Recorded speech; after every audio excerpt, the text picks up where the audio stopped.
na kipekee kabisa ni washukuru wazazi wangu, marehemu baba yangu Mzee Salvatori, marehemu mama yangu Leticia.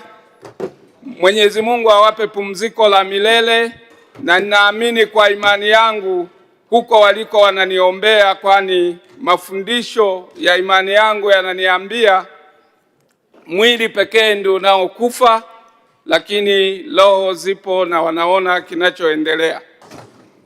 Mheshimiwa Mwenyekiti, baada ya kuyasema hayo, naomba tu, kwa vile ni mara yangu ya kwanza kuzungumza, lakini nimekuwemo humu bungeni tangu Mheshimiwa Rais alipozindua bunge la 13 tarehe 14 Novemba. Kwa hiyo naomba nitapita kwenye nyaraka mbalimbali nikianza na hotuba ya Mheshimiwa Rais, mpango wa maendeleo ya taifa wa mwaka 2026-2027 na dira ya 2050 pamoja na hotuba ya bajeti ya Waziri Mkuu. Mheshimiwa Mwenyekiti, wachangiaji waliozungumza huko nyuma walisisitiza kwamba mawasilisho ya serikali yamenyooka na yametulia na yanajieleza. Shida ni utekelezaji. Mheshimiwa Mwenyekiti, kwa muda mfupi ambao nimekuwa hapa, nimefanya utafiti mdogo, nikatafuta ma-CEO 4. Ma-CEO 2 wanapatikana kwenye nyumba hii. Ma-CEO 2 wengine wako nje ya jumba hili tukufu. Mheshimiwa Mwenyekiti, ma-CEO 2 naomba niwapongeze, maana kupitia hizi nyaraka mbalimbali naona wanaenda kwa vitendo. Mojawapo, sisi wote wabunge ni mashahidi, tukiamka asubuhi tunakutana na ka message kanatuelekeza leo tutaanza na nini na tutamaliza na nini.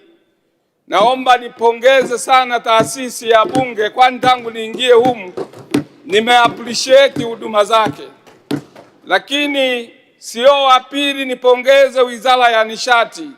Siku chache nikiwa hapa bungeni nilipata taarifa, naambiwa nini kinaendelea kwenye jimbo langu kwenye swala zima la nishati, ambapo kwenye jimbo langu la Misungwi nilipewa vitongoji 121 na kufanya tubakiwe na vitongoji 280 pekee kwenye vitongoji 724. Mheshimiwa Mwenyekiti, pamoja na wabunge wenzangu, kama Watanzania watafanya kazi kwa mifano hiyo miwili niliyoitolea, kuanzia hotuba ya Rais, mpango wa maendeleo wa taifa pamoja na hotuba ya Mheshimiwa Waziri Mkuu, vinaweza vikatekelezeka. Lakini cha kushangaza Mheshimiwa Mwenyekiti, ndani ya huo muda nimeenda mahala nikawa natafuta huduma, kutolewa tu barua na wakijua mimi ni mbunge na ni mwenzao, imechukua mwezi mmoja. Na hiyo taarifa nilimpa Mheshimiwa Profesa Shamdoe. Haikuwa nia yangu kuyazungumza hapa, lakini nikaenda kwa ma-CEO wengine ambao wana cheni ambayo inaungana. Nikahitaji huduma ambayo mimi ilikuwa inanihusu pia nilipe kodi ya serikali.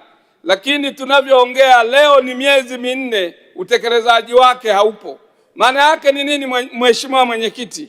Kama vitu tunavyoviongea humo haviwezi vikatekelezwa kwa vitendo, hatuwezi tukatoboa.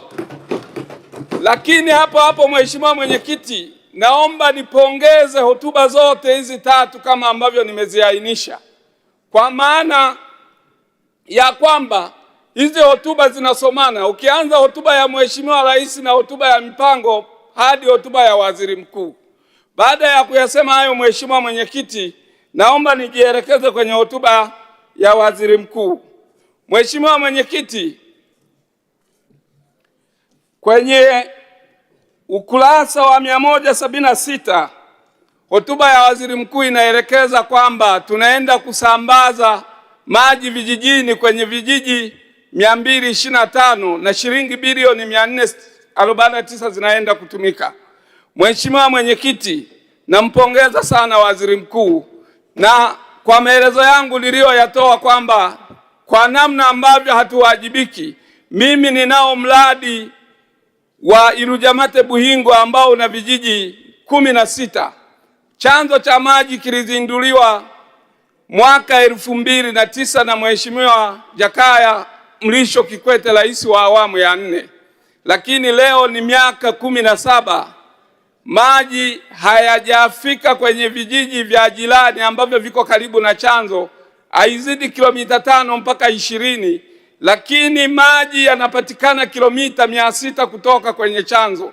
Hiyo sio haki, Mheshimiwa Mwenyekiti. Kila mmoja wetu aliyepewa dhamana kwa nafasi yake akaweze kutekeleza wajibu wake, kwani mwenye macho haambiwi tazama, lakini pia mwenye akili hawezi kuambiwa jiongeze. Hapo kuna dosari, Mheshimiwa Mwenyekiti.